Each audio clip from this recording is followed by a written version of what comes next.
ஆண்டவராக இயேசு கிறிஸ்துவின் நாமத்தினாலே இந்த மாலை ஆராதனைக்கு ஒவ்வொருவரையும் தேவன் தாமே ஆசீர்வதிப்பாராக.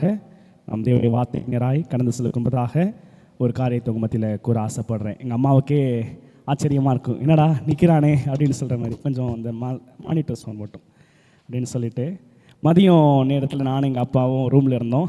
அப்போ அப்பா என்கிட்ட வந்து சொன்னாங்க, தம்பி இன்றைக்கி பிரசங்கம் பண்ணுறியா அப்படின்னாங்க.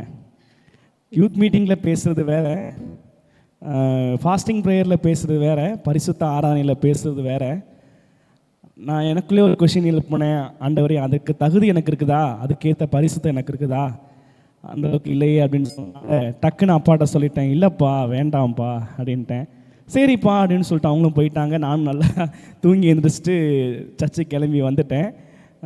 ஆராதனை வேளையில் ஊழியக்காரி மூலமாக கர்த்தரினோடு பேசினார். கர்த்தரிடத்திலிருந்து பெற்ற ஊழியம் இது அப்படின்னு சொல்லும் போது மனசில் ஒரு உறுத்தல் இருந்துச்சு. ஆஹா, ஆண்டவர் நமக்கு ஒரு ஊழியத்தை கொடுக்குறப்போ, அவரே நமக்கு காரியங்களை பெற்றுக்கொள்கிறப்போ நம்ம அதை என்ன செஞ்சக்கூடாது, அலட்சியம் பண்ணிடக்கூடாது, விட்டுறக்கூடாது. ஊழியக்காரன் மகன்றதுனால நம்மளுடைய செஞ்சிடக்கூடாது அப்படின்ற ஒரு மனசில் உறுத்தல் இருந்துச்சு. அதனால் உடனே அப்பாட்ட வந்துட்டு, இந்த இடத்துல என்னதான் வீட்டில் அப்பானாலும் இங்கே வரும்போது சபையின் போதகராக இருக்கனால போதகர்கிட்ட வந்துட்டு கர்த்தர் உங்கள் உள்ளத்தில் ஏவுனா நான் அன்றைக்கி பேசுகிறேன் அப்படின்னு சொன்னேன். சரிப்பா அப்படின்னு சொல்லிட்டாங்க. பின்னாடி போனப்போ மனோஜ் கேட்டார், என்ன வார்த்தையெல்லாம் ரெடியாக இருக்குதா, செய்தியெல்லாம் ரெடியாக இருக்கா? பரிசுத்த ஆவியானவர் பேச விரும்பினால் அவர் பேசுவார் மனோஜ் அப்படின்னு சொல்லிட்டு நானும் கடந்து வந்துட்டேன். தேவன் தாமே நம்ம ஊர் இந்த நாளில் பேசுவாராக. ஆமீன். கொஞ்சம் மானிட்டர் சவுண்ட் மட்டும், மானிட்டர் சவுண்ட். நேற்றைய தினத்தில் யூத் மீட்டிங்கில் நிறைய காரியங்களை தியானித்தோம். அதில் செய்தியின் ஆரம்பத்தில் ஒரு காரியத்தை கர்த்தர் சொல்லும்படிக்கு ஏவினார். ஒரு ஊழியருக்கு சொல்லி இப்படியாக கேட்டேன், தேவனிடத்திலிருந்து புறப்படுகிற ஒரு வார்த்தை அது மனுஷனை பிழைக்க வைக்கும். மத்தேயு 4:4 இயேசு சொல்லுகிறபடியே மனுஷன் அப்பத்தினால் மாத்திரமல்ல, தேவனுடைய வாயிலிருந்து புறப்படுகிற ஒவ்வொரு வார்த்தையினாலும் பிழைப்பான். அப்போ கர்த்தருடைய சமூகத்திலிருந்து புறப்படுகிற ஒரு வார்த்தை ஒரு மனுஷனை பிழைக்க வைக்க முடியும். எசேக்கியேல் 16 வாசிக்கிறோம், இரத்தத்தில் கிடந்த நம்மை பார்த்து பிழைத்திரு என்று கர்த்தர் சொன்னார். அந்த பிழைத்திரு என்று சொன்ன ஒரு வார்த்தை மரித்திருந்த அந்த சடலத்துக்கு ஜீவன் கொடுத்தது. ஒரே ஒரு வார்த்தை. அன்றைக்கி மரித்து போயிருந்த லாசரு, செத்து 4 நாளாக இருந்த லாசருக்கு நோக்கி ஒரு வார்த்தை வந்தது, லாசருவே வெளியே வா. அந்த ஒரு வார்த்தை அவனுக்கு ஒரு புதிய வாழ்க்கையை கொடுத்தது. மரித்து போயிருந்த எவிரின் மகளை பார்த்து தேவன் சொன்ன வார்த்தை, தலித்தா ஹூமி, சிறு பெண்ணே எழுந்திரு. அந்த ஒரு வார்த்தை ஒரு புதிய வாழ்க்கையை, கொஞ்சம் யோசித்து பாருங்களேன். 12 வயசில் மறிக்க வேண்டிய அந்த பெண் அதுக்கப்புறம் லைஃப் லாங் எவ்வளோ நாள் வாழ்ந்தான்னு தெரியல. நிச்சயமாக அவருக்கு ஒரு திருமணம் நடந்திருக்கும், ஒரு குடும்ப வாழ்க்கை இருந்திருக்கும், ஒரு எதிர்காலம் இருந்திருக்கும். கர்த்தர் ஜீவனை கொடுத்தார். அதனால் கர்த்தருடைய சமூகத்திலிருந்து ஒவ்வொரு வார்த்தையும் வல்லமையுள்ளதாக இருக்கிறது. அதனால் அந்த வார்த்தை வரும்பொழுது திறக்கப்பட்ட இருதயமாய், நல்ல நிலத்தில் விதைக்கப்பட்ட விதையாய் நம்முடைய இருதயம் அந்த வேர்டை அப்படியே ரிசீவ் பண்ணுச்சுன்னா அது 100ஆக 60ஆக 30ஆக நிச்சயமாக இது என்ன செய்யும், பலன் கொடுக்கும். அவருடைய சமூகத்தில் புறப்படுகிற வார்த்தை ஒரு நாளும் அது வெறுமையாய் திரும்பி வராது. அது அனுப்பின காரியமாக இது என்ன செய்யுமா, வாய்க்கும். வேதவசனம் சொல்லுகிறபடி. அதனால் இந்த நாளில் கர்த்தர் நம்மோடு பேச போகிற வார்த்தையை நம்ம என்ன செஞ்சுக்கணும், அப்படியே கிராஸ் பண்ணி உள்ளுக்குள்ளே வச்சு, ஆண்டவர் இது எனக்கான வார்த்தை என்று சொல்லி கிளைம் பண்ணி அந்த பிடித்து கொண்டு நம்ம என்ன செய்ய போகிறோம், இந்த நாளில் நம்ம சுதந்திரிக்க போகிறோம். ஒரு வசனத்தை தியானிக்கலாம். கர்த்தர் இந்த மாதத்தில் நம்மோடு பேசின வாக்குத்தத்த வசனத்தை நம்ம தியானிக்க போகிறோம். ஏசாயா தீர்க்கதரிசியின் புஸ்தகம் 29ஆம் அதிகாரம் 14ஆம் வசனத்தை நம்ம வாசிக்க கேட்கலாம். ஏசாயா 29:14. ஆதலால் இதோ நான் அற்புதமும் ஆச்சரியமுமான பிரகாரமாக இந்த ஜனங்களுக்குள்ளே ஒரு அதிசயத்தை செய்வேன். ஆதலால் இதோ நான் அற்புதமும் ஆச்சரியமான பிரகாரமாக இந்த ஜனங்களுக்குள்ளே ஒரு அதிசயத்தை செய்வேன். இப்போ ஜூன் மாதம் ஆரம்பித்து நம்ம ஆல்மோஸ்ட் எங்கே வந்துட்டோம், கடைசி வந்துட்டோம். இன்னைக்கு 29ஆம் தேதி, இன்னும் ஒரு நாள் தான் இருக்குது. இப்போ இந்த 29 நாட்களில் எத்தனை பேர் இந்த அற்புதத்தை பெற்றுக்கொண்டவங்க இங்கே இருக்கிறீங்க? உங்கள் உள்ளத்தில் யோசித்து பாருங்கள். இதுவரைக்கும் நடக்கலை. இந்த 29 டேஸ் ஆல்மோஸ்ட் இந்த 29 நாள் முடிய போகுது. இதுக்கப்புறம் நடக்குமா என்று கேட்டால் எங்கள் அம்மா அடிக்கடி சொல்லுவாங்க, நடக்க முடியாத காரியத்தை நடத்தி காட்டுவது தான் என்னது, அதிசயம். அதுதான் அற்புதம். அவருக்கு காலங்களோ சமயங்களோ கணக்கே அல்ல. கர்த்தரால் கடைசி நொடி பொழுதிலும் கடைசி சனத்திலும் அற்புதத்தை செய்ய அவர் உண்மையிலவராக இருக்கிறார். ஏன் அப்படி? ஏனென்றால் வேதம் சொல்கிறபடியே ஏசாயா 9:6 அந்த இயேசுவின் நாமம் என்ன என்று சொல்லி ஏசாயா அதிக சொல்லுகிறார். ஏசாயா 9:6, நமக்கு ஒரு பாலகன் பிறந்தார், நமக்கு ஒரு குமாரன் கொடுக்கப்பட்டார், கர்த்தத்துவம் அவர் தோளின் மேல் இருக்கும், அவர் நாமம் அதிசயமானவர், ஆலோசனை கர்த்தா, வல்லமையுள்ள தேவன், நித்திய பிதா, சமாதான பிரபு என்னப்படும். அவர் நாமம் அதிசயமானவர். நம்முடைய தேவனின் நாமமே என்னது? அதிசயம். அந்த அதிசயங்களை செய்கிற தேவன் நம் நடுவில் இருக்கிறபடினால கடைசி நிமிடத்திலும் அதிசயத்தை செய்ய அவர் உண்மையிலவராக இருக்கிறார். ஆனால் ஒன்று தான் கணக்கு, அவர் நம்மோடு கூட இருக்கிறாரா இல்லையா என்பது தான். கர்த்தர் எங்கள் குடும்பத்தோட ஒரு உடன்படிக்கை பண்ணினார். எங்கள் குடும்பத்தோடு அநேக வார்த்தைகளை பேசியிருக்கிறார். அதில் ஒரு காரியம்தான் யாத்ராகமம் 34:10. எங்கள் அம்மா எப்போல்லாம் என்னை ஜெபித்து அனுப்புகிறாங்களோ அந்த வார்த்தையை சொல்வது உண்டு. நானும் எப்போல்லாம் ஊழியத்துக்கு கடந்து செல்கிறனோ அப்போ இந்த வார்த்தையை கிளைம் பண்ணி, ஆண்டவரே எங்கள் குடும்பத்துக்கு என்று நீ கொடுத்த இந்த ஆசீர்வாதத்தை சுதந்திரித்துக் கொள்கிறேன் அப்படின்னு சொல்லும்போது இதில் அநேக காரியங்கள் உண்டு. இதை வசனத்தை வாசி கேட்கலாம். யாத்திராகமம் 34:10. அதற்கு அவர், இதோ நான் ஒரு உடன்படிக்கை பண்ணுகிறேன், பூமி எங்கும் எந்த ஜாதிகளிடத்திலும் செய்யப்படாத அதிசயங்களை உன் ஜனங்கள் எல்லாருக்கு முன்பாகவும் செய்வேன். உன்னோடே கூட இருக்கிற ஜனங்கள் எல்லாரும் கர்த்தருடைய செய்கையை காண்பார்கள். உன்னோடே கூட இருந்து நான் செய்யும் காரியம் பயங்கரமாயிருக்கும். உன்னோட கூட இருந்து நான் செய்யும் காரியம் பயங்கரமாயிருக்கும். இந்த முதல்ல பகுதியில் வாசிக்கிறோம், பூமி எங்கும் எந்த ஜாதியினத்திலும் செய்யப்படாத அதிசயங்கள். அதிசயம் என்று சிங்குலரில் இல்லை, அதிசயங்கள் என்று சொல்லி ப்ளூரலில் இருக்குது. அதை உன் ஜனங்கள் எல்லாருக்கும் முன்பதாக செய்வேன், உன்னோட கூட இருந்து நான் செய்யும் காரியம் பயங்கரமாக இருக்கும். இங்கே எங்கெல்லாம் நம்ம பார்க்குறோமோ அங்கெல்லாம் கர்த்தர் கூட இருக்கிறதை நம்ம என்ன செய்கிறோம்? பார்க்கிறோம். ஸோ முதலாவதாக அதிசயம் உங்கள் வாழ்வில் நடைபெற கர்த்தர் உங்களோடு கூட இருக்க வேண்டும். இயேசுவுக்கு இன்னொரு பேர் உண்டு, இம்மானுவேல். இம்மானுவேல் என்பதற்கு தேவன் நம்மோட கூட இருக்கிறார் என்பது அர்த்தமா. அந்த இம்மானுவேலாகிய தேவன் உங்களோடு கூட அதிசயமானவராய் வெளிப்பட்டால் நிச்சயமாக உங்கள் வாழ்க்கையில் அதிசயத்தை நீங்கள் என்ன செய்வீங்க? காண்பீங்க. யோவான் சுவிசேஷம் 2ஆம் அதிகாரத்தில் ஒரு திருமண சம்பவத்தை நம்ம என்ன செய்கிற வேதத்தில் வாசிக்கிறோம். அந்த திருமணத்துக்கு கர்த்தராகிய இயேசுவும் அவருடைய சீஷர்களும் கல்யாணத்துக்கு அழைக்கப்பட்டிருந்தார்கள். அவங்க ஜஸ்ட் கெஸ்டாக தான் வந்திருந்தாங்க, அவங்க சீஃப் கெஸ்ட் அல்ல. இயேசுவானவர் தலைமை தாங்கி நடத்துகிற திருமணம் இது அல்ல. அவர் அழைக்கப்பட்டிருந்தார், அவரும் அவருடைய சீஷர்களும் ஒரு கெஸ்ட். நம்மளே அழைக்கிறாங்க, நம்ம ஓரத்தில் போய் உட்காந்துட்டு இந்த ரிசப்ஷன் பார்த்துட்டு சாப்பிட்டுட்டு கிஃப்ட் கொடுத்துட்டு வர்றது போல தான் இயேசுவும் அந்த நாளில் கடந்து சென்றிருந்தார், அங்கே போயிருந்தார். ஆனாலும் அந்த இடத்துல ஒரு குறைவு உண்டானது, திராட்சரசம் இல்லாதபடிக்கு ஒரு குறைவு உண்டானது. அப்பொழுது மரியாள் அவர்கள் இயேசுவிடத்தில் வந்து ஏதாவது ஒரு காரியத்தை செய்யும்படி கேட்குறாங்க.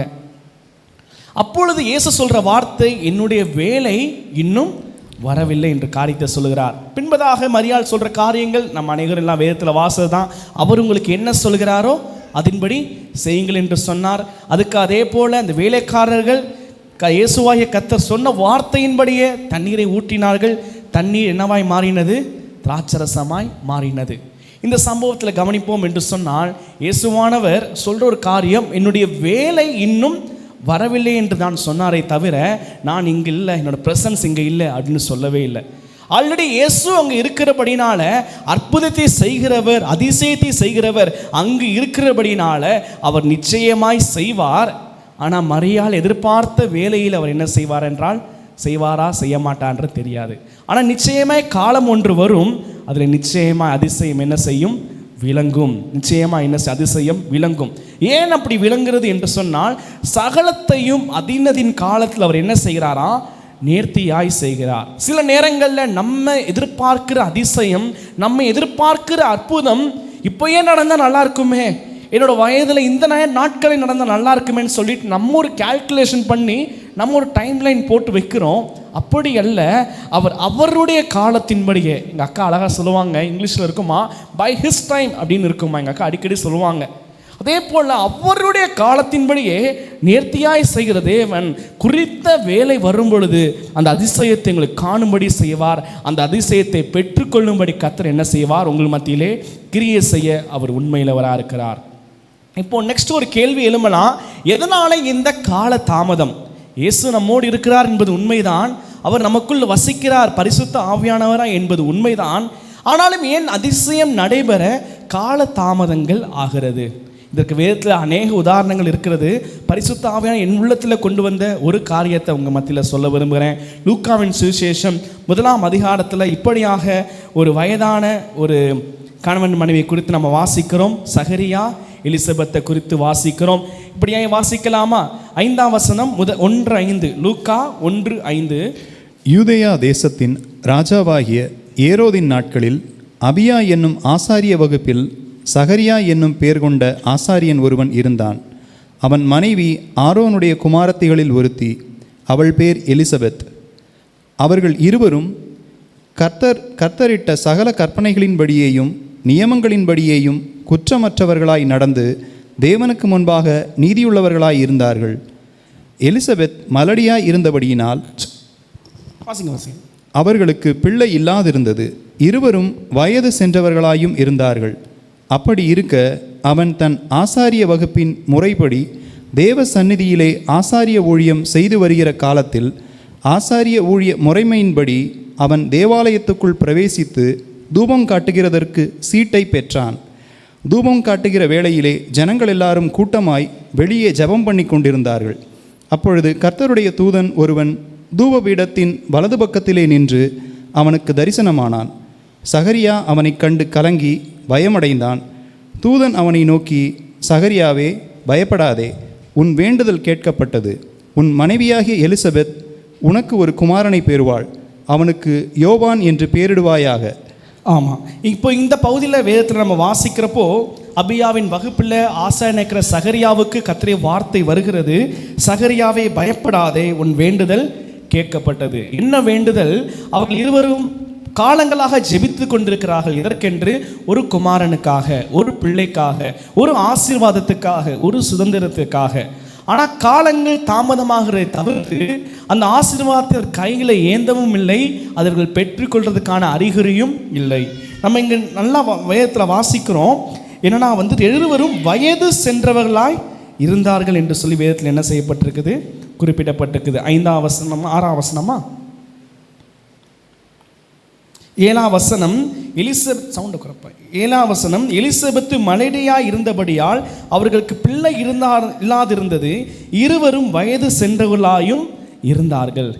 இவங்க எப்படிப்பட்டவங்க, குணம் எப்படிப்பட்டது, இவங்க கேரக்டர் எப்படிப்பட்டது என்று சொல்லி பரிசுத்த ஆவியானவர் லூக்காவின் மூலமாய் அவரே சர்டிஃபிகேட் கொடுக்கிறார். 6ஆம் வசனத்தில் அவர்கள் இருவரும் கர்த்தரிட்ட சகல கற்பனைகளின்படியையும் நியமங்களின்படியையும் குற்றமற்றவர்களாய் நடந்து வந்தார்கள். அப்போ அவங்க சைடில் எந்த குறையுமே இல்லை. அவங்க ஒழுங்காக ஜெபிக்கிறாங்க, கர்த்தருக்கு முன்பதாக உண்மையாக இருக்கிறாங்க. அவர்கள் கொடுக்கப்பட்ட நியாயப்பிரமாணத்தின்படியும் கட்டளைகளின்படியே தேவனுக்கு முன்பதாக உத்தமமாய் நடக்கிற ஒரு குடும்பமாக இருக்கிறாங்க. இதுலேயும் தெளிவாக வேதம் போட்டிருக்குது. கணவன் மட்டும் ஆண்டவர் உண்மையாக ஆராதிக்கிறவர் அப்படின்னு சொல்லப்படலை, இல்லை மனைவி மட்டும் ஆராதிக்கிறவர்கள் அப்படின்னு சொல்லப்படலை. இருவருமே பார்த்தோம்னா தேவனுக்கு முன்பதாக நீதி உள்ளவர்களாய் இருக்கிறார்கள். ஆனாலும் அவருடைய வாழ்க்கையில் அந்த ஆசீர்வாதத்தை அவர்களால் என்ன செய்ய முடியவில்லை, காண முடியவில்லை. அதற்கான அர்த்தம் சகரியாவுக்கு எலிசபெத்துக்கு புரிந்ததோ அல்ல, இன்றைக்கு நமக்கு புரிய போகுது. இப்பொழுது இந்த கடைசி நாட்கள் வருகிறப்போ இவர்கள் மூலமாய் ஒரு குமாரன் பிறக்கிறார். அவருக்கு பேர் என்னது? யோவான். இந்த யோவான் எப்படிப்பட்டவன் என்று சொல்லி ஏசாயா 40ஆம் அதிகாரத்திலே அவருடைய வாழ்க்கை குறித்த தீர்க்க தரிசனமான வார்த்தைகள் ஏசாயாவின் மூலமாக வந்துவிட்டது. கர்த்தருக்கென்று வழியை ஆயத்தம் பண்ணும்படிக்கு, உத்தமமான ஜனத்தை ஆயத்தம் பண்ணும்படிக்கு கர்த்தர் என்ன செய்கிறார்? பிரித்து எடுக்கிறார். இதே காரியங்களை மல்கியா சுவிசேஷம், மல்கியாவின் தீர்க்கதரிசி நிருபம் 4ஆம் அதிகாரம் கடைசியிலே நம்ம என்ன செய்கிறோம்? இப்படியாக யோவானின் ஊழியத்தை குறித்து நம்ம என்ன செய்கிறோம்? வாசிக்கிறோம். அதுக்கப்புறம் எந்த தேவனுடைய வார்த்தையும் பிறக்கப்படவில்லை. இப்போ இந்த டைம் டிலே ஆயிடுச்சு. இந்த நேரத்தில் கர்த்தர் ஒரு குமாரனை கொடுக்கிறார். அவர் பேர் தான் யோவான். இந்த யோவான் ஸ்நானகன் கர்த்தருக்கு முன்பதாக நடந்து வழியை ஆயத்த பண்ணினார். நம்ம எல்லாம் வேதத்தில் வாசித்தது தான். டைம் இல்லாதனால கொஞ்சம் ஸ்பீடாக போகிறேன். வழியை ஆயத்த பண்ணினார். அவருக்கென்று ஒரு குத்தமான ஜனத்தை ரெடி பண்ணினார். பாதையெல்லாம் செவையாக்கி ரெடியாக வச்சார். இதையெல்லாம் செய்யும் பொழுது யோவானுக்கு வயது என்ன அப்படின்னு சொல்லி கால்குலேட் பண்ணி பார்த்தோம்னா தோராயமாக 31 வயது இல்லை 30 வயது. எப்படி தெரியும்? ஏனென்றால் இங்கு சம்பவம் நடக்கிறதுக்கு அப்புறம் தான் யாருக்கு குழந்தை பிறக்குது? மரியாளுக்கு குழந்தை பிறக்குது. இயேசுவானவர் பாலகனாக இந்த பூமியிலே பிறக்கிறார். அதுக்கப்புறம் 30 வருஷங்கள் தன் தாய் தகப்பனுக்கு கீழ்ப்படிந்திருக்கிறார். 30ஆம் வயதில் தன்னுடைய ஊழியத்தை அவர் என்ன செய்கிறார்? ஆரம்பிக்கிறார். ஆரம்பிக்கும் பொழுது யாரிடத்தில் ஞானஸ்நானம் பெறும்படிக்கு இயேசு போகிறார்? யோவானிடத்தில் ஞானஸ்நானம் பெறும்படிக்கு இயேசு போகிறார். அப்போ 30 வயசு இயேசுவானவருக்கு என்று வைத்தோம் என்று சொன்னால், யோவான் ஸ்நானகனுக்கு அதிகபட்சம் 30 இல்லை 31 வயசு. அந்த 6 மாதம் தான் 2 பேருக்கு வித்தியாசம் இருந்திருக்கும். 6ஆம் மாதம் பாஸ்டர் வாசனமும் சொல்லிட்டாங்க. ஸோ இப்போ இந்த டைம் கால்குலேஷன் படி பார்க்குறப்போ, ஒருவேளை சகரியாவும் எலிசபெத்தும் இளமையாக இருந்த காலத்தில், அவங்களுக்கு திருமணமான புதிதில் அப்பொழுதே யோவான் ஸ்நானகன் பிறந்திருப்பார் என்று சொன்னால், இயேசு கிறிஸ்து வரும் பொழுது என்னுடைய கணக்கின்படி தோராயமாக அவருக்கு 50 வயது இருக்க வேண்டும். என்ன காரணம்னா, 40 வயசுக்கு மேலே தான் ஒவ்வொரு யூதனுக்கும் திருமணம் முடிக்கிறதுக்கான அனுமதி பெறப்படுவார்கள். 60 வயசு வரைக்கும் தான் ஒருவன் என்ன செய்ய முடியும்னா, ஆசாரியனாக பிரதான ஆசிரியர் ஊழியம் செய்ய முடியும். அப்போ இவர் கடைசியாக தன் ஊழிய நாட்கள் நிறைவேற்றுகிற நாட்கள் வந்துருச்சு. அப்படிங்கிறனால தோராயமாக சகரியாவுக்கு இந்த 58லேருந்து 60 வயசு நெருங்கி இருக்கணும். எலிசபெத்து ரொம்ப வயதான அவரும் பெண்மணியாக இருந்திருக்கணும். ஒருவேளை சீக்கிரமே யோவான் ஸ்நானகன் பிறந்திருப்பார் என்று சொன்னால், இயேசுவானவர் வரும் பொழுது ஒரு 50 வயசான அங்கிள் என்ன செஞ்சிருப்பார்? நின்றிருப்பார். அவரால் உரத்த சத்தமாய் பார்த்து, ஒவ்வொருத்தையும் பார்த்து வனாந்திரத்தில் சத்தத்தை கூப்பிட்டுருக்க முடியுமான்னு கேட்டால் கூப்பிட்டுருக்க முடியாது. ஒரு 30 வயது வாலிபனுடைய சத்தத்துக்கும் ஒரு 50 வயதான ஒரு முதியவரின் சத்தத்துக்கும் கண்டிப்பாக என்ன உண்டு? வித்தியாசம் உண்டு. அவங்க எனர்ஜி மாறுபடும், அவங்க ட்ராவல் பண்ணுற டிஸ்டன்ஸ் மாறுபடும், அந்த எனர்ஜி எல்லாமே என்டையர்லி சரீர பலன் டிஃப்ரெண்ட்டாக இருக்கும். அப்போது இயேசுவான வருகிற இந்த நாட்களில் இப்படிப்பட்ட பலத்தை, இப்படிப்பட்ட காரியத்தை பெற்றுக்கொண்டு வனாந்திரத்தில் வெறும் வெட்டுக்கிளியையும் காட்டுத்தனையை மட்டும் சாப்பிட்டு உலக வல்லமையாய் அவர் ஊழியம் செய்ய வேண்ட அந்த பலனை பெற்றுக்கொள்ளணும்னு சொன்னால் அந்த டைம் டிலே அவசியமாய் இருக்கிறது. அதனால கர்த்தர் எப்படி பிளான் பண்ணுறாருன்னா, இயேசுவின் பிறப்பை முன்னதாக அறிந்தபடினால, ஏனென்றால் கலாத்தியரில் வாசிக்கிறோம், காலம் நிறைவேறின பொழுது கிறிஸ்து என்ன செய்தார்? பூமியிலே மனிதனாய் வெளிப்பட்டார் என்று சொல்லி வாசிக்கிறோம். அப்போ அதற்கு ஏற்ற விதமாக தான் இந்த சகரியாவுக்கும் எலிசபெத்துக்கும் தேவன் எதை கொடுக்கிறார்? ஒரு குழந்தையை கொடுக்கிறார். இந்த ரகசியம் சகரியாவுக்கும் எலிசபெத்துக்கும் புரிந்ததா என்று கேட்டால் கண்டிப்பாக புரிஞ்சிருக்க வாய்ப்பு இல்லை. கண்டிப்பாக இந்த டைம் டிலே பற்றி அவங்களுக்கு அண்டர்ஸ்டாண்டே ஆகிருக்காது. ஆனால் ஒன்று மட்டும் அவளுக்கு தெரியும், இந்த காரியம் கர்த்தரால் வந்தது என்று மட்டும் அறிந்திருந்தார்கள். ஆனால் இதில் சகரியாவுக்கு கொஞ்சம் டவுட் எக்ஸ்ட்ரா ஆயிடுச்சு. அதனால இது எப்படி ஆகும் அப்படின்னு சொல்லிட்டு அவரே அந்த காரியத்தை கெடுக்கும்படியாக தன் வாயை திறந்தபடினால தேவதூதன் என்ன செய்கிறார்? லூக்கா 1ஆம் அதிகாரத்தில் வாசிக்கிறோம், இந்த காரியம் நடக்க மட்டும் உன் வாய் என்ன செய்யும்? கட்டப்படும். அந்த வசனத்தை மட்டும் வாசிக்கலாமா? 20ஆம் வசனம் 1:20. இதோ தகுந்த காலத்திலே நிறைவேறப் போகிற என் வார்த்தைகளை நீ விசுவாசியாதபடியினால் இவைகள் சம்பவிக்கும் நாள் மட்டும் நீ பேசக்கூடாமல் ஊமையாய் இருப்பாய் என்றான். இந்த வசனத்தில் பார்த்தீங்கன்னா லூக்கா ரொம்ப டீட்டெயில்டாக சூப்பராக எழுதியிருக்கிறாரு. இதோ தகுந்த காலத்திலே, இந்த வார்த்தை ரொம்ப முக்கியம், தகுந்த காலத்திலே நிறைவேறப் போகிற இந்த வார்த்தைகள். அப்போ குறித்திருக்கிற காலங்கள், தகுந்த நாட்கள், ஒவ்வொரு வார்த்தையின் வாழ்க்கை நிறைவேறக்கான ஒரு சீசன், ஒரு பீரியடை கர்த்தர் வைத்திருக்கிறார். அந்த நாட்கள் நிறைவேறுகிற பொழுது சில நேரங்களில் நம்முடைய விசுவாசம் என்ன செஞ்சிருது? தளர்ந்து போயிடுது. கர்த்தர் நமக்கு அநேக வாக்கு தத்தங்களை கொடுக்கிறார், அநேக ஆசீர்வாதங்களை நிச்சயமாய் தருவேன் என்று வாக்குரைக்கிறார். நம்மளும் ஆரம்பத்தில் அந்த வார்த்தையை பிடித்து கொண்டு உற்சாகமாய் ஜெபிக்கிறோம், அந்த வார்த்தைக்காய் காத்திருக்கிறோம், அதை நோக்கி பிரயாசப்பட்டு ஓடுகிறோம், எல்லாம் நல்லது தான். ஆனால் காலங்கள் தாமதமாக இன்னும் நடக்கலையே நடக்கலையேன்னு சொல்லும் பொழுது ஒரு சோர்வு நமக்குள்ளே ஆட்கொள்றது. ஃபஸ்ட்டு விசுவாசமான வார்த்தைகள் வரும், அதுக்கப்புறம் ஜெபிக்கிறோம் பிரதர், ஜெபிக்கிறோம் சிஸ்டர்ன்னு சொல்லிட்டு சிரிச்சுக்கிட்டே போவோம். அதுக்கப்புறம் சொல்லுவதுக்கு கூட அந்த ஸ்ட்ரென்த் நமக்குள்ளே இருந்து என்ன செய்யாது? அநேக நேரங்களில் வரமாட்டேங்குது. இந்த கப்புள் எப்படி இருந்தாங்கன்னு சொல்லிட்டு நம்ம லூக்கா 1:5-6 நம்ம வாசிட்டோம். இவங்க தேவனுக்கு முன்பதாக குற்றமற்றவர்களாய் நடந்தார்கள், தேவனுக்கு முன்பதாக நீதியாக இருந்தார்கள், நியமங்களை கை கொண்டார்கள். ஆனால் நமக்குள்ளே என்ன ஃபால்ட் ஆயிடுதுன்னா, தேவன் ஒரு காரியத்தையும் செய்யலை அப்படிங்கிறப்போ ஒரு சோர்வு நமக்குள்ள ஆட்கொண்டு அநேக நேரங்களில் ஜெபிப்பதை மறக்கிறோம், வேத வாசிப்பதை மறக்கிறோம், சபை கூடி வருதலை மறக்கிறோம். அநேக நேரங்கள் நமக்குள்ள ஒரு கேள்வி வருது, அப்படி கர்த்தர் எனக்கு என்ன செஞ்சுட்டாரு? அந்த கேள்வி நமக்குள்ள என்ன செய்யுது? எழும்பி வருது. அவர் நடத்தி வந்த அதிசயமான பாதைகளை மறந்து இந்த சோர்வு என்ன செய்கிறது? அப்படி கர்த்தர் நமக்கு என்ன செஞ்சிட்டாரு, இதுக்கப்புறமா நடக்க போகுதுன்னு சொல்லிட்டு ஒரு சோர்வு உள்ள ஆட்கொள்ளும் பொழுது விசுவாசம் வலிவி போகிறது. அந்த விசுவாசம் வலிவி போகும்போது நெக்ஸ்ட் ஸ்டேஜ் என்ன ஆகுதுன்னா டிப்ரெஷனுக்குள்ளே போயிடுறோம்.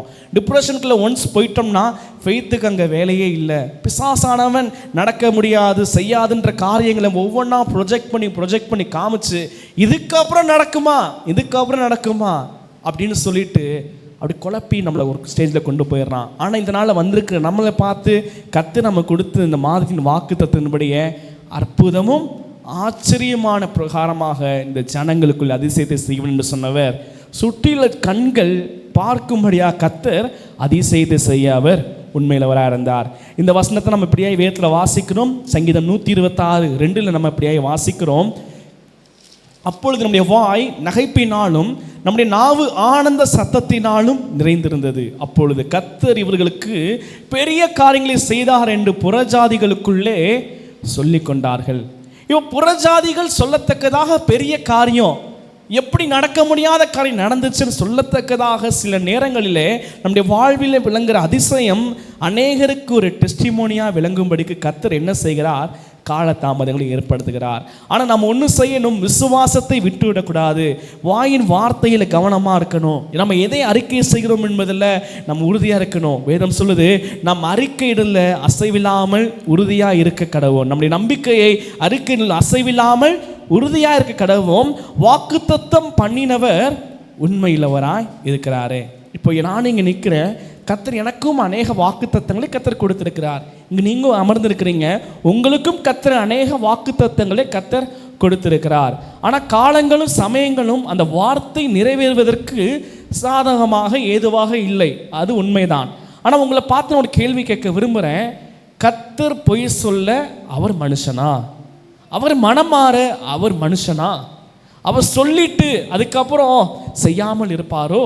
வசனித்திட்டு நிறைவேற்றாமல் இருப்பாரோ? அவர் உண்மையிலவராக இருக்கிறாரு. அழகா பார்த்தீங்கன்னா தீமோத்தேயுல பவுல் எழுதுகிறார், நாம் உண்மை இல்லாதவர்களாக இருந்தும் அவர் உண்மையுள்ளவராக இருக்கிறார். அவர் உண்மையுள்ள தேவனாக இருக்கிறபடினால சொன்னதை நிச்சயம் செய்ய உண்மையுள்ளவராக இருக்கிறார். ஆகையால் நாம் ஒன்று செய்ய வேண்டும், நம்முடைய நம்பிக்கையை தேவன் எப்படி உண்மையுள்ளவராக இருக்கிறார் என்பதை அதை அறிக்கையிடுவதில் அசைவில்லாதவர்களாக இருந்து உறுதியாக இருக்க கடவோம்.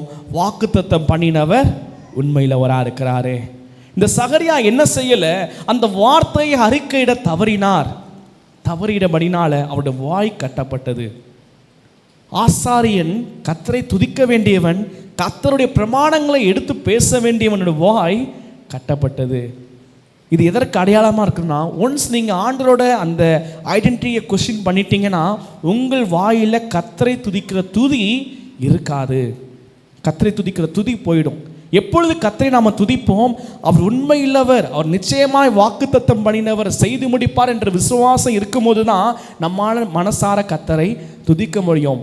இப்படியா கர்த்தரை நான் எக்காலத்திலும் சோத்திருப்பேன் என்று சொல்லி தாவீது சொல்ல காரணம், அவர் எப்படிப்பட்டவர் என்பதை அவர் ருசித்திருந்தார். அதே அதிகாரத்தில் அதே 8ஆம் வசனத்தை வாசிக்கிறோம். கர்த்தர் நல்லவர் என்பதை ருசித்து பாருங்கள், அவர் மேல் நம்பிக்கையாக இருக்கிற மனுஷன் பாக்கியவான். கர்த்தர் எப்படி நல்லவராக இதுவரை வெளிப்பட்டார் என்பதை அன்றைக்கு தாவீது ருசித்தபடியினால்தான் அந்த அபிமெலேக்கு முன்பதாக வேஷம் மாறின அந்த நேரத்திலும் அவரால் கர்த்தரை துதிக்க முடிந்தது. அப்படிப்பட்ட நிலைமையிலேயே கர்த்தர் நம்மளை கொண்டு போய் நிறுத்தியிருக்கிறார். அப்பொழுது சகரியாவின் வாய் கட்டப்பட்டது போல நம்முடைய நம்பிக்கை அசையும் பொழுது, நம்முடைய விசுவாசமாக வார்த்தை வராது பொழுது நம்முடைய வாய் என்ன செய்யப்படுது? கட்டப்படுது.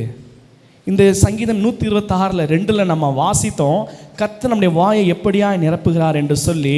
அப்பொழுது நம்முடைய வாய் நகைப்பினாலும் நம்முடைய நாவு ஆனந்த சத்தத்தினாலும் நிறைந்திருந்தது.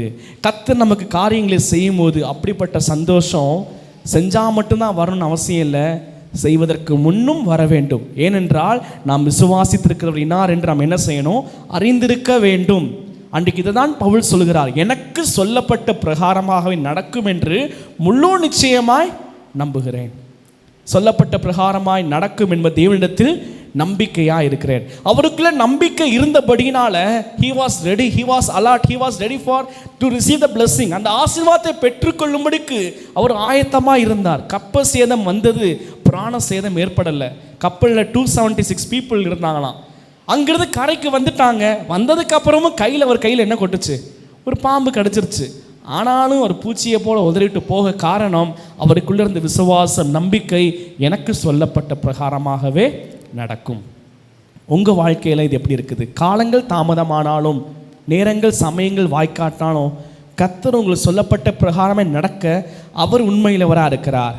அந்த நம்பிக்கையை அறிக்கையிடுவதில் நீங்கள் அசைவில்லாமல் உறுதியாக இருக்கிறீங்கன்னு சொன்னால், இந்த நாளில் அதிசயத்தை செய்ய அவர் உண்மையிலவராக இருக்கிறார். வேதம் சொல்வது, நிச்சயமாகவே முடிவு உண்டு, உன் நம்பிக்கை வீண் போ. கடந்த நாட்களில் ஜெபிக்கும் போது கர்த்தர் என்னோட பேசின வார்த்தை இது, நிச்சயமாகவே முடிவு உண்டு, உன் நம்பிக்கை வீண் போகாது. அந்த வார்த்தை கர்த்தர் இந்த நாள் வந்து உங்களோடு பேசுகிறார். அவர் நிச்சயமாக ஒரு காரியத்தை செய்வார். அற்புதமும் ஆச்சரியமான பிரகாரமாக உங்கள் வாழ்க்கையில் அதிசயத்தை செய்ய அவர் உண்மையிலவராக இருக்கிறார். ஏனென்றால் நாம் ஆராதிக்கிற தேவன் அவர் உண்மையிலவர். ஒரு வசனத்தை வாசித்து நாம் முடிக்கலாம். 1 சாமுவேல் 14ஆம் அதிகாரத்தில் ஒரு சம்பவத்தை நம்ம வாசிக்கிறோம். 1 சாமுவேல்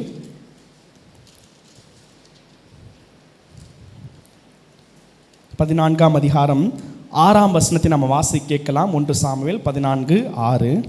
யோனத்தான் தன் ஆயுததாரியாகிய வாலிபனை நோக்கி, விருத்த சேதனம் இல்லாதவர்களுடைய அந்த தானியத்திற்கு போவோம் வா, ஒருவேளை கர்த்தர் நமக்காக ஒரு காரியம் செய்வார். அநேகம் பேரை கொண்டாகிலும் கொஞ்சம் பேரை கொண்டாகிலும் ரட்சிக்க கர்த்தருக்கு தடையில்லை என்றான். ஒருவேளை கர்த்தர் நமக்காக ஒரு காரியத்தை செய்வார், உங்களுக்காக ஒரு அற்புதத்தை செய்ய அவர் உண்மையிலவராக இருக்கிறார். கொஞ்சம் பேரை கொண்டாகிலும் அநேக பேரை கொண்டாகிலும் ரட்சிக்க அவருக்கு தடையில்லை. கர்த்தருடைய கை குறியிருக்கிறதோ? மோசே கேட்குற காரியம், 20 லட்சத்துக்கும் அதிகமான ஜனங்கள் 1 மாதம் அளவு காடை தருவேன்னு சொல்கிறீங்க ஆண்டவரே, சமுத்திரத்தின் மச்சங்களெல்லாம் போட்டாலும் ஆடு மாடெல்லாம் அடித்தாலும் பத்துமா? அப்போது கர்த்தர் கேட்குற காரியம், கர்த்தருடைய கை குறி இருக்கிறதோ? என் வார்த்தையின்படி நடக்குமோ நடவாதோ நீ காண்பாய். கர்த்தர் செய்தார், என்னோட வாழ்க்கையில் அதிசயத்தை செய்தார் மட்டும் சொல்லி சாட்சியை சொல்லி நான் முடிக்க விரும்புகிறேன். என்னோடய அண்டர் கிராஜுவேட் யூஜி ஸ்கூல் முடிச்சிட்டேன். காலேஜ் போகிற சூழ்நிலை வரும்போது கர்த்தர் தெளிவாய் பேசினார். அமெரிக்கன் காலேஜில் மேத்தமெட்டிக்ஸ் படிக்கணும்னு கர்த்தர் சொன்னார். சரிங்க ஆண்டவரேன்னு சொல்லி வாரத்தை கீழ்ப்படிந்து படித்த பொழுது நெக்ஸ்ட்டு மேற்படிப்புக்கான காரியம் வரும்பொழுது ரெகுலரில் எய்டட்லேயே சீட் கிடச்சிது பிஜிக்கு. ஆனால் கர்த்தர் சொன்ன காரியம் மேனேஜ்மெண்ட் சீட்டில் படிக்கணும்னு சொன்னார். வார்த்தை கீழ்ப்படிந்து படித்த பொழுது நெக்ஸ்ட்டு என்ன ஆண்டவரே பைபிள் காலேஜ் போட்டுமா அப்படின்னு கேட்ட பொழுது கர்த்தர் சொன்னார், இல்லை பிஹெச்டி பண்ணணும்னு சொன்னார். கர்த்தருடைய வார்த்தை கீழ்ப்பணிந்து அதுக்கான என்ட்ரன்ஸ் எக்ஸாம் எழுதின பொழுது கர்த்தர் மதுரை காமராஜ் யூனிவர்சிட்டியிலே பாஸ் பண்ணும்படி கர்த்தர் கிருபை செய்தார். எனக்கு சர்டிஃபிகேட் பார்த்தீங்கன்னா பிப்ரவரி மாதம் 7ஆம் தேதி 2022ஆம் வருஷம் வந்துருச்சு. அந்த சர்டிஃபிகேட்டுக்கு வேல்யூ 2 வருஷம். 2 வருஷத்துக்குள்ளே ஒரு நல்ல ஒரு கைடை பார்த்து யூனிவர்சிட்டியில் ரிஜிஸ்டர் பண்ணணும். அதுக்கப்புறம் நான் பிஹெச்டி படிப்பை தொடரலாம். என்னோட கூட சேர்ந்து என் கிளாஸில் 4 பேர் பிஹெச்டிக்கு அவங்களும் எக்ஸாம்ஸ் எழுதி கொண்டிருந்தாங்க. என்னோடய ஃப்ரெண்ட்ஸ் சர்க்கிளில் மற்ற டிபார்ட்மெண்ட்ஸில் இருக்கிறவங்கலாம் அவங்களும் எழுதினாங்க. எல்லாருக்கும் கிடச்சிருச்சு, எனக்கு மட்டும் கிடைக்கல. நானே பல இடங்களில் முயற்சி செஞ்சு பார்த்தேன், கர்த்தரோட ஜெபம் பண்ணோம், என்னென்னமோ வாசல் திறந்தது போல் இருந்துச்சு. ஆனால் ஒரு டைமுக்கு அப்புறம் எல்லா வாசலும் அடைக்கப்பட்ட சூழ்நிலை. 2022ஆம் வருஷம் முடிஞ்சிருச்சு. 2023ஆம் வருஷம் ஆரம்பித்து அக்டோபர் வரைக்கும் வந்துருச்சு. ஃபாஸ்டிங் ப்ரேயர் ஆரம்பிக்கும் போது நவம்பர் மாதம், அக்டோபர் லாஸ்ட் வீக். அப்போ எங்கள் அம்மா தோசை விட்டுட்டு இருந்தாங்க, நான் பக்கத்தில் நின்றுட்டு இருந்தேன். அம்மா நான் இதுக்கப்புறம் நெட் எக்ஸாம் படிக்கலான் இருக்கேம்மா, இதுக்கப்புறம் கைடை பார்த்து இதுக்கப்புறம் எனக்கு ஒரு வாழ்க்கையில் ஒரு கைடு கிடச்சி இதுக்கப்புறம்லாம் நடக்க வாய்ப்பே இல்லைம்மா. அப்போ எங்கள் அம்மா சொன்ன காரியம், கர்த்தர் உனக்கு என்னப்பா வார்த்தை சொன்னார்? பிஹெச்டி படிப்பேன்னு சொன்னாருமா. அப்போ நிச்சயமாக நீ படிப்ப. இல்லைம்மா நீங்கள் தெரியாமல் பேசுகிறீங்க, உங்களுக்கு பிஹெச்டி படிப்பை பற்றி தெரியலை, நான் இனிமேல் கைடை சந்திச்சு அதுக்கப்புறம் ரெடி பண்ணாலும் நான் எல்லா ப்ராசஸையும் முடிக்கிறதுக்குள்ளே எனக்கு டைமே முடிஞ்ச போயிடும், 4 மாதம் தான் இருக்குது, எப்படி செய்யணுன்னே தெரிலாமா அப்படின்னு சொன்னேன். கர்த்தர் நிச்சயமாக செய்வார்ப்பா, வார்த்தையை பிடிச்சிக்கொண்டு ஜெபம் பண்ணு அப்படின்னு சொன்னாங்க. ஒரு 2 வாரம் போச்சு. ஃபாஸ்டிங் போய் நடந்திருந்த 10ஆவது நாள் நினைக்கிறேன். அன்றைக்கி ஒரு புதன்கிழமை. அந்த நாளில் ஊழியக்காரி தான் தேவனுடைய வார்த்தையை சொன்னாங்க. அன்னைக்கு அவங்க சொன்ன காரியம், உன்னை அதிசயங்களை காண பண்ணுவேன். அந்த பாடல் அழகாக வரும். இன்று வாக்களித்தார் தேவன், இன்று நிறைவேற்ற வந்து விட்டார். அம்மா அந்த பாடல் பாடும்போது நான் தான் கீபோர்டு வாசிட்டு இருந்தேன். வாசிக்கும் போது இன்றே நிறைவேற்ற வந்து விட்டான்ற வார்த்தை என்னோட பேசுச்சு. அப்போ எனக்குள்ள கேள்வி, ஆல்ரெடி மதியம் 1 மணி ஆக போகுது, இதுக்கப்புறம் இன்று நிறைவேற்ற வந்து விட்டார்னா இதுக்கப்புறம் எப்படி நடக்கும்? நான் என்ன செய்ய போகிறேன்? ஃபாஸ்டிங் முடிஞ்சு கீழே போய் சாப்பிட போகிறேன், அதுக்கப்புறம் தூங்க போகிறேன், கொஞ்சம் அப்புறம் மினிஸ்ட்ரிக்காக இந்த எடிட்டிங் பண்ண போகிறேன், இதுதானே என்னோடய பிளான் அப்படின்னு நினைக்கிறப்போ கீழே போனேன்.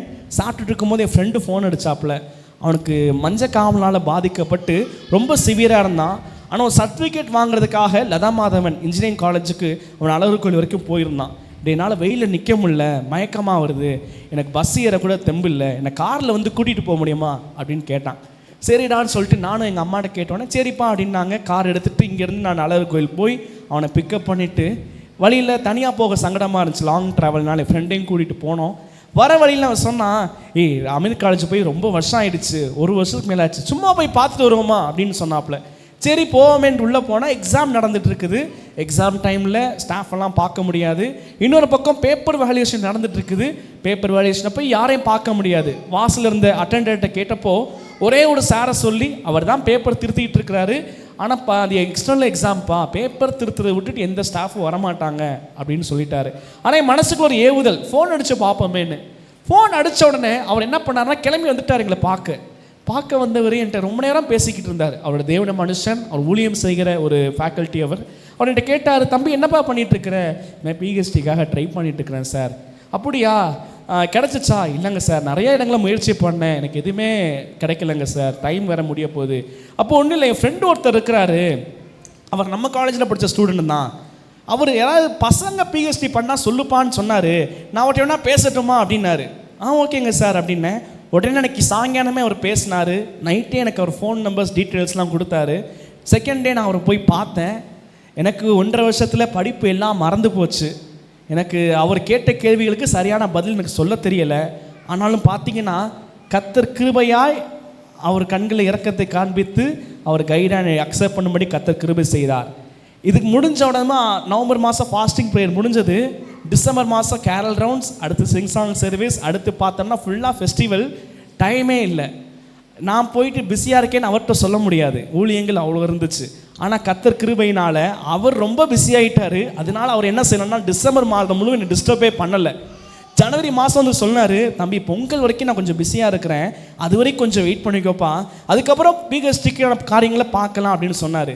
எனக்கு 15 நாள் தான் இருக்குது, எப்படி முடிக்க போகிறோம், இதுக்கப்புறம் டாபிக் எடுக்கணும், ஆப்ஸ்ட்ராக்ட் எழுதணும், நிறைய காரியங்கள் இருக்குதே அப்படின்ற குழப்பம்.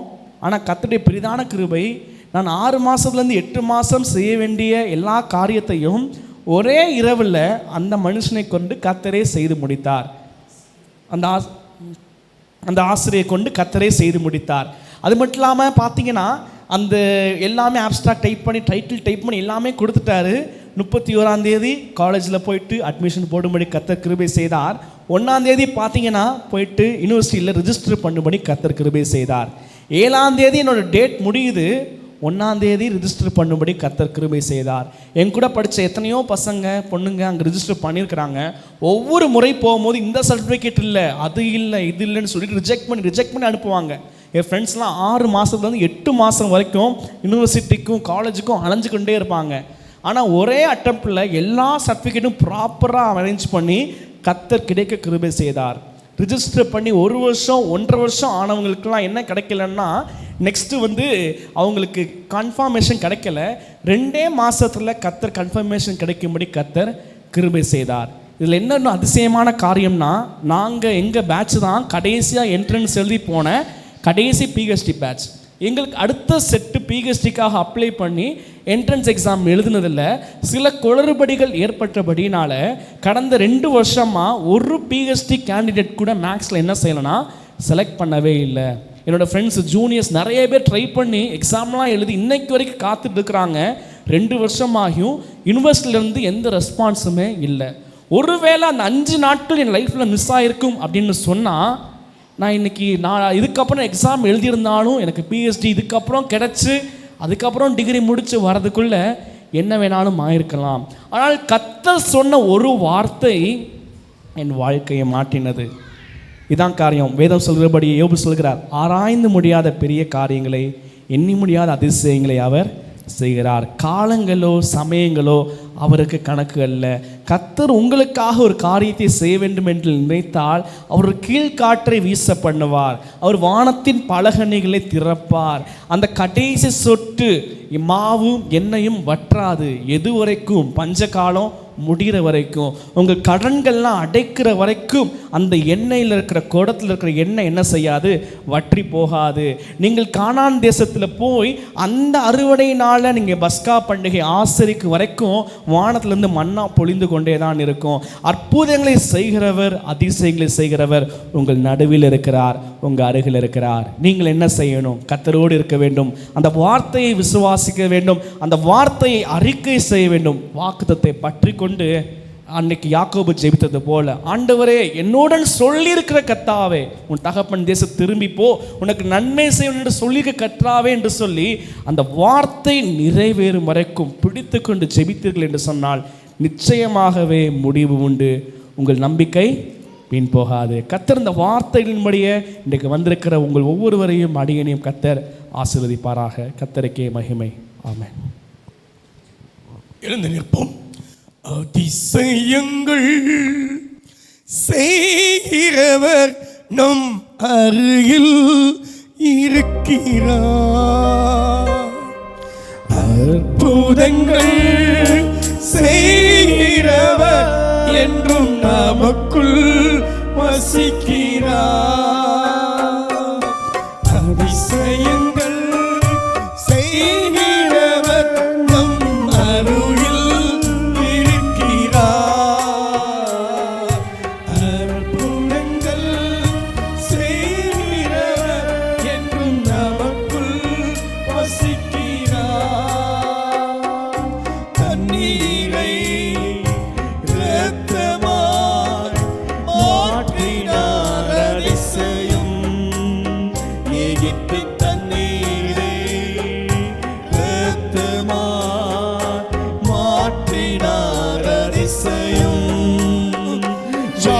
தண்ணீரை ராட்சசமாய் மாற்றினார் அதிசயம். சாடி தண்ணீரை ராட்சசமாய் மாற்றினார் அதிசயம். அதிசயங்கள் செய்கிறவர் நம் அருகில் இருக்கிறார்.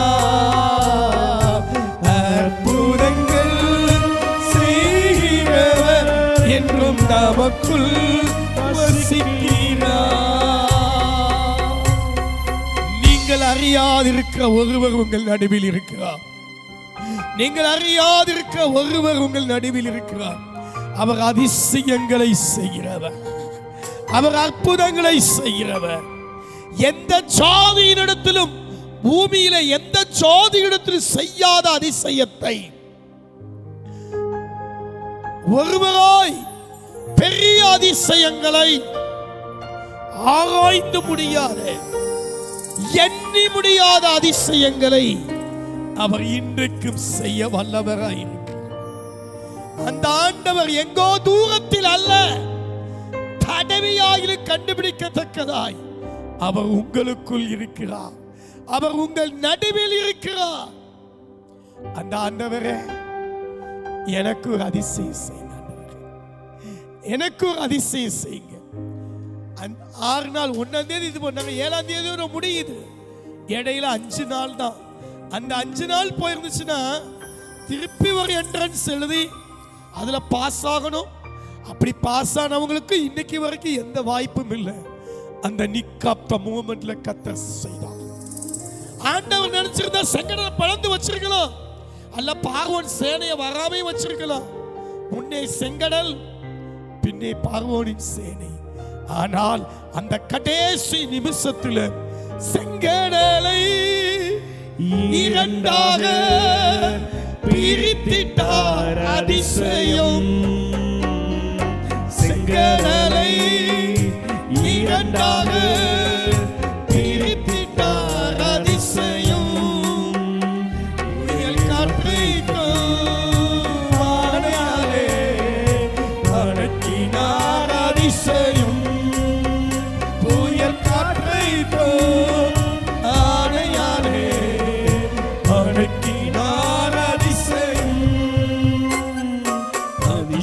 அற்புதங்கள் செய்கிறவர் நம் அருகில் இருக்கிறார். அற்புதங்கள் செய்கிறவர் என்றும் நமக்குள் வசிக்கிறார். அன்புள்ள பிதாவே, கடைசி நிமிஷத்தில் அன்றைக்கு இஸ்ரவேல் ஜனங்களுக்கு அதிசயத்தை செய்தி, அன்றைக்கு காற்றை வீச பண்ணி காடைகளை கொட்ட செய்தி. ஆண்டவரே, தகப்பனே, பஞ்சகாலம் தீர்மரவு மாவும் எண்ணெயும் தீர்ந்து போகவில்லை. ஆண்டவரே, கானான் தேசத்தை பலனை சாப்பிடும் வரைக்கும் வானத்தில் இருந்து மன்னா பொழிவது நின்று போகவில்லை. எங்கள் பிள்ளைகளுக்கு அவருடைய வருமானங்களை, அவருடைய வரவு செலவுகளை ஆண்டவரை ஆசீர்வதியும்.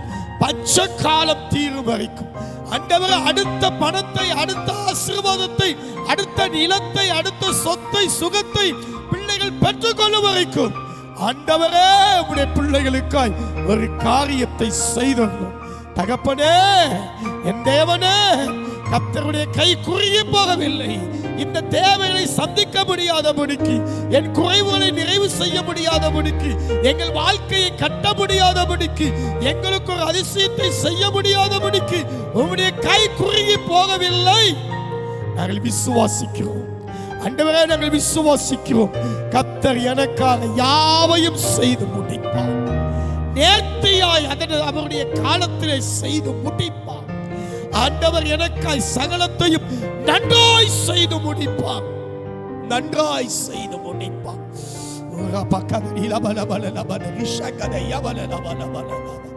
ஆண்டவரே, கர்த்தாவே, என் பிள்ளைகளுக்காய் நன்றாய் செய்தருளும், நேர்த்தியாய் செய்தருளும், அதன் காலத்தில் செய்தருளும். நீ செய்கிற அதிசயங்களை காணும்படிக்கு எங்கள் கண்களை திறந்தருளும், எங்களுடைய செவிகளை திறந்தருளும், எங்களுடைய இருதயத்தை திறந்தருளும். உம்முடைய கரத்திலே ஒப்புக் கொடுக்க தேவனே, வந்திருக்கிற ஒவ்வொருவருக்கும் ஆண்டவரே, ஆச்சரியமும் அற்புதமான பிரகாரமாக, ஆச்சரியமான பிரகாரமாக ஒரு அதிசயத்தை தேவனே, இதோ behold I will again மறுபடியும் இந்த நாளிலே இப்பொழுதே behold இதோ செய்யும்படி உடைய கரத்திலே கொடுக்க எங்களுடைய வாழ்க்கையின் ஒவ்வொரு தேவைகள் சந்திக்கப்படும். தேவனுடைய வார்த்தையை கொடுத்த அந்த மகனையும் கர்த்தர் ஆசீர்வதித்து இன்னும் அநேக ஆயிரங்களுக்கு வரும் நாட்களிலே பயன்படுத்தும். எல்லாவற்றிலும் உடைய கிருபையும் நன்மையும் பெறட்டும். வந்திருக்கிற ஜனங்கள் இந்த நாளிலே அவர்களுக்கு வீட்டுக்கு செல்லும் போதுதானே ஒரு அதிசயத்தை காண்பார்களா, அதிசயத்தை காண்பார்களா. நீ போகலாம், உன் குமாரன் பிழைத்திருக்கிறான் என்று சொன்னபடி உன்னுடைய பிள்ளைகள் புறப்பட்டு போகும்போதே வேண்டிய கிருபைகளை தந்து நடத்தும். எல்லா துதி, எல்லா கனம், எல்லா மகிமையும் உமக்கு செலுத்தி கிறிஸ்து இயேசுவின் நாமத்தில் ஜெபிக்கிறோம், துதிக்கிறோம் நல்ல பிதாவே. ஆமென், ஆமென். என் ஆத்துமாவே கர்த்தரை ஸ்தோத்திரி, என் முழு உள்ளமையோட பரிசுத்தத்தை ஸ்தோத்திரி. என் ஆத்துமாவே கர்த்தரை ஸ்தோத்திரி, அவர் செய்த சகல உபகாரங்களையும் மறவாதே. ஆமென். நம்முடைய கர்த்தராய் இருக்கிற இயேசு கிறிஸ்துவின் கிருபையும் பிதாவாகிய தேவனுடைய அன்பும் பரிசுத்த ஆவியானவருடைய அன்பின் ஐக்கியமும் இன்றும் என்றும் சதா காலமும் உங்கள் அனைவரோடு கூட இருப்பதாக. ஆமென், ஆமென். அல்லேலூயா. கர்த்தர் உங்களை ஆசீர்வதிப்பார். சமாதானத்தோட கடந்து செல்லுங்கள்.